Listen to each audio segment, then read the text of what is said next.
Welcome to The Debate, where we dissect the most pressing questions in digital assets. Today we're diving deep into a fascinating and frankly critical dilemma for crypto investors as we look ahead to 2025. How do we build a truly robust risk management model for crypto and DeFi portfolios? The digital asset market now comfortably exceeds $1 trillion. It's constantly evolving, presenting both immense opportunity and pretty intricate peril. The central question for sophisticated investors really becomes this: should our primary focus be on navigating the powerful top-down forces?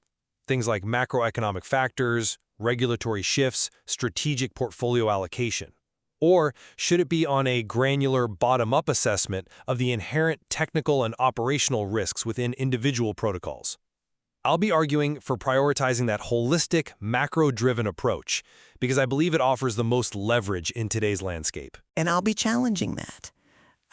I'll be making the case for the foundational importance of understanding and mitigating those protocol-level technical and operational risks first. Right.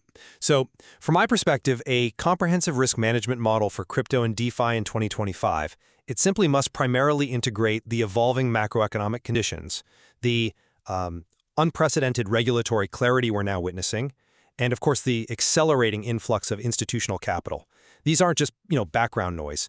These top-down factors truly dictate broader market sentiment and present the most significant exogenous risks and opportunities. Consider where we are right now.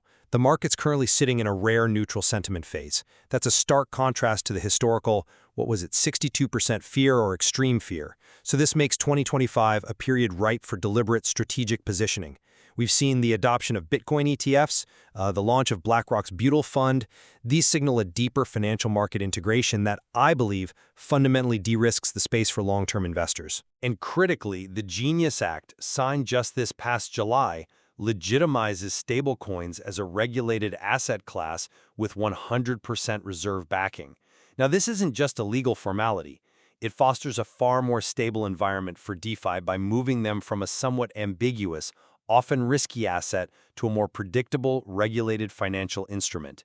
This clarity significantly reduces regulatory ambiguity, paving the way for even greater institutional participation. So therefore, a robust model, it should begin with a strategic allocation across asset classes.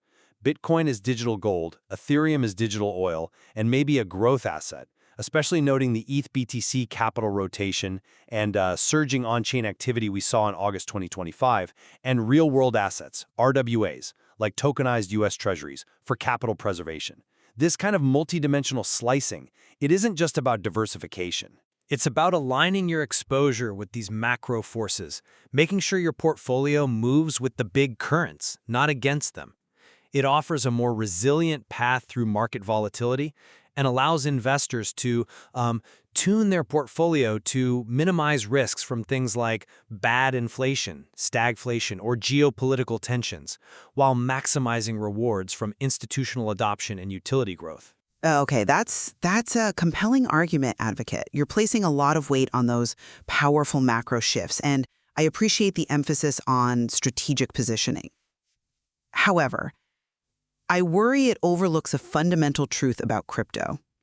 While yes, acknowledging the undeniable relevance of macroeconomic factors and regulatory developments, a truly effective risk management model for crypto and DeFi, particularly in 2025, it must first and foremost address the inherent and unique technical and operational risks at the individual protocol level. The exciting rush of innovation in crypto, it's always come with this crucial balancing act, right? Pushing boundaries versus ensuring rock-solid stability. And often, new innovations bring entirely new kinds of risks.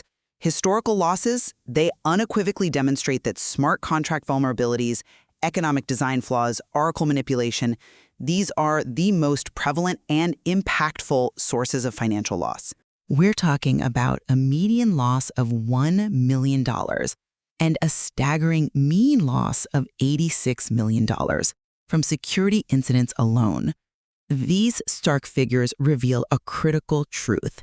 In DeFi, security isn't just a feature, it's the bedrock of preventing catastrophic losses. Relying solely on a macro-driven strategy without deep dives into protocol security is, Well, it's akin to building on sand. The Sikith CEFT Pro framework, which is a well-recognized risk assessment model in our space, it zeroes in on critical areas like on-chain infrastructure security that holds a significant 25% weight. In risk assessment, rigorous smart contract audits, emphasizing reputable firms and timely remediation, and robust operational security controls. Issues like phishing, front-end vulnerabilities, poor key management, these are still highly significant for users. Furthermore, the varying incident frequencies across different chains, Ethereum and Binance Smart Chain, showing significant increases since 2018, contrasted with newer chains like Solana that benefit from architectural advancements but face new challenges like downtime, they underscore the pressing need for granular technical evaluation. A comprehensive model has to prioritize rigorous, bottom-up assessment of each token and DeFi trading opportunity based on its specific technical robustness, audit history, governance mechanisms, and crucially, its dependencies on external protocols like oracles. Ignoring protocol-level technical risks is, in essence, playing Russian roulette with your capital, regardless of broader market sentiment.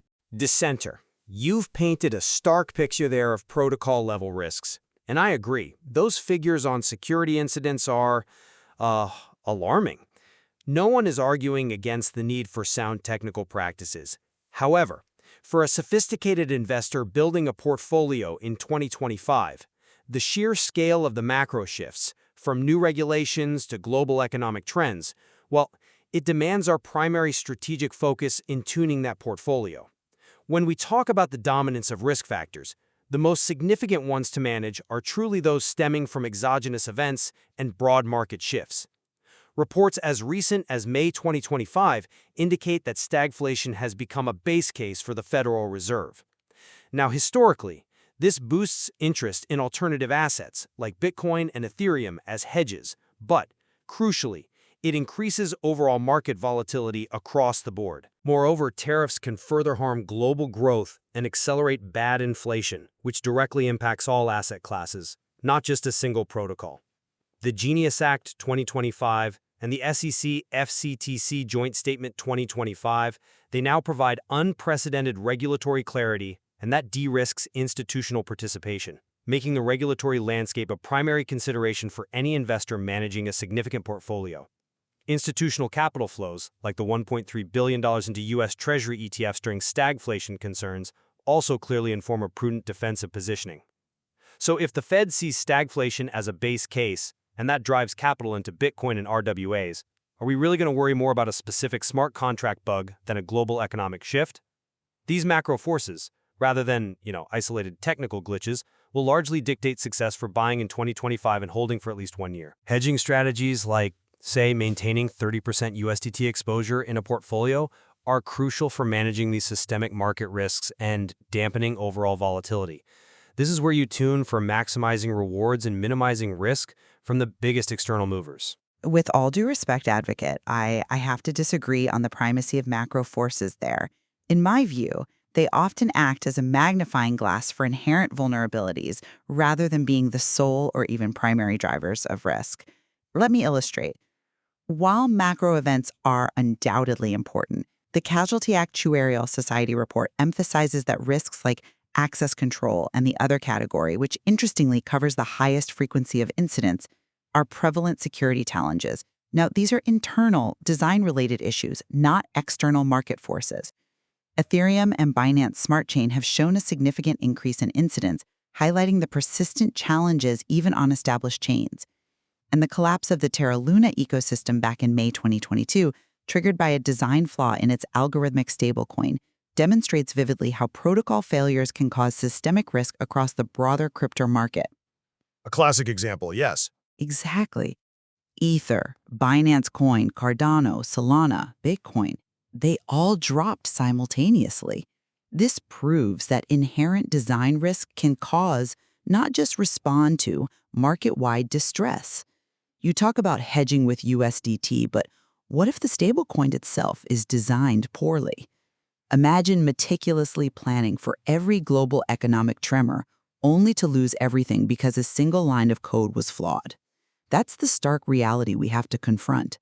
A robust model must quantify these underlying probabilities of technical failure using metrics like total value locked, TVL. That's the total amount of crypto assets locked within a DeFi protocol, as a crucial vulnerability indicator. Because, simply put, protocols with higher TVL attract more attackers. Ignoring this foundational layer of risk leaves your portfolio exposed to catastrophic internal implosions, regardless of the macro tide. That's a powerful point about internal vulnerabilities, Dissenter. And the Terra Luna example is certainly a potent cautionary tale of design flaws cascading. Yet, for a practical risk model tuned for a 2025 portfolio, we still need to start by strategically slicing investments horizontally and vertically, based on utility, growth, potential, stability, with a constant eye on mitigating those macro impacts. For Layer 1s, the foundational blockchains, think Ethereum, its utility as digital oil, its post-merge deflationary supply, that makes it a key growth component for your portfolio. Now, while Solana has shown impressive gains, sure, its occasional outages raise reliability questions compared to more battle-tested chains. Newer L1s like Sui, they benefit from advanced architecture but, as you've noted, face new and evolving security risks.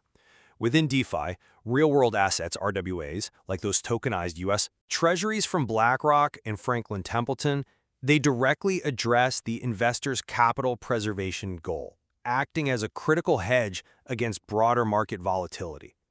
Lending protocols like Aave, which is battle-tested, diversified, offer a different risk-reward profile than, say, Spark, with its more specialized stablecoin focus. And for swapping on DEXs, decentralized exchanges, okay, yes, they carry smart contract vulnerabilities and slippage risk, but they often offer lower fees and non-custodial control, especially with solutions like Symbiosis that bypass separate bridge interfaces. And for measuring value, we can use something like what I call the crypto PE ratio, fully diluted valuation to annualized fee revenue.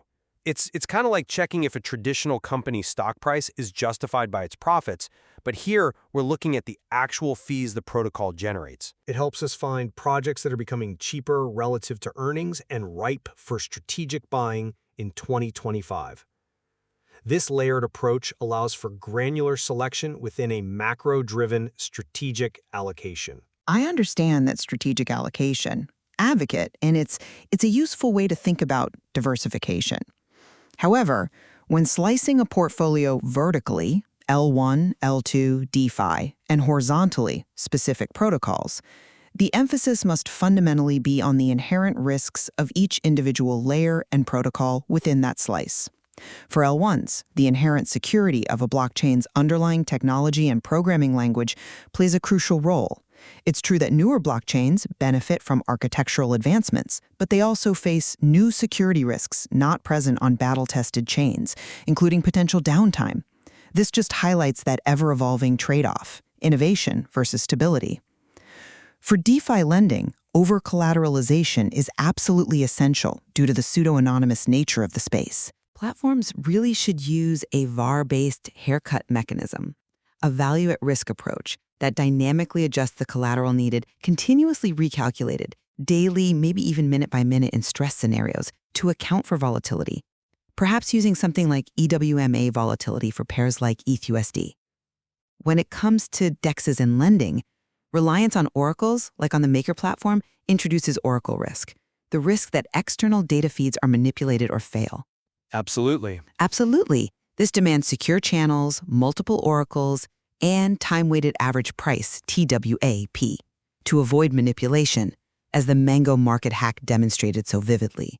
Even with increasing institutional involvement, the persistent risk of impermanent loss in liquidity pools, where the value of your staked assets declines relative to simply holding them due to price movements, it requires specific mitigation strategies, like focusing on stablecoin to stablecoin pairs. These are the fundamental points that dictate security and sustainability, regardless of how neatly you slice your pie from a top-down view. Dissenter, you're rightly pointing to critical internal mechanics, and I concur that specific protocol vulnerabilities are paramount. But the scope of systemic risk in DeFi, stemming from these deep interdependencies where distress in one protocol propagates to others, that truly demands a broader, top-down mitigation strategy. our model needs to incorporate contagion propagation, for instance, using rolling correlations like that ETH-BTC spike we observed during the May 2021 Bitcoin crash. It also requires volatility stress testing, for example, modeling the impact of a, say, 30% shock across the entire portfolio. An ongoing monitoring and rebalancing plan is essential, guided by clear metrics and predetermined actions. This holistic view also has to acknowledge market manipulation practices, wash trading, pump and dump schemes, which are often harder to detect in DeFi than in traditional finance because of pseudonymity. Furthermore, the evolving regulatory landscape, while generally de-risking as we discussed, still presents regulatory risk and unclear tax implications. These can create systemic challenges for investors, particularly for a 2025 portfolio with a longer hold period. Monitoring overall protocol health metrics and ensuring compliance with KYC/ML procedures are crucial to navigating these systemic issues, which can impact an entire portfolio irrespective of a single protocol's technical perfection. So yes, while a smart contract audit is vital for a single protocol, understanding the regulatory wins or the potential for broader market manipulation is what protects the entire investment strategy. I understand the concern about systemic risk, advocate. I really do. But I fundamentally believe the greatest defense against that very systemic risk in DeFi is robust mitigation of specific protocol failures, because those are often the triggers for wider contagion. If we don't fix the leaks in the individual boats, the entire fleet is at risk no matter how calm the ocean seems. This demands rigorous bottom-up practices, independent security audits of smart contracts before deployment, a strong risk management culture embedded within protocol teams, and a well-defined incident response plan. Without these, you are simply waiting for a systemic event to be caused by an internal flaw. We need continuous automated real-time monitoring leveraging machine learning, incident reports to detect attacks in progress. Think MEV attacks like sandwich attacks, where malicious actors front-run transactions, or phishing attempts, and provide early warnings for liquidity risk, the protocol. Additionally, protocols must demonstrate adequate capital reserves and use over-collateralized loans with healthy secondary markets for liquidators. This helps mitigate credit and liquidity risks, as fixed liquidity adjustment mechanisms can actually exacerbate market risk during stress. If you don't address these specific foundational weaknesses, you're just patching symptoms while the underlying disease festers, waiting to ignite a broader crisis. Well, today, we've explored two distinct, but I think we agree, vital perspectives on building a truly comprehensive risk management model for crypto and DeFi portfolios in 2025. I've presented the case for integrating broad macroeconomic factors, the transformative impact of regulatory clarity, and institutional capital flows into a strategic, top-down portfolio allocation. This approach emphasizes navigating the macro environment and strategically choosing asset classes and layers to manage those exogenous events, aiming to both minimize risks like stagflation and geopolitical tensions and maximize rewards from institutional adoption and utility growth.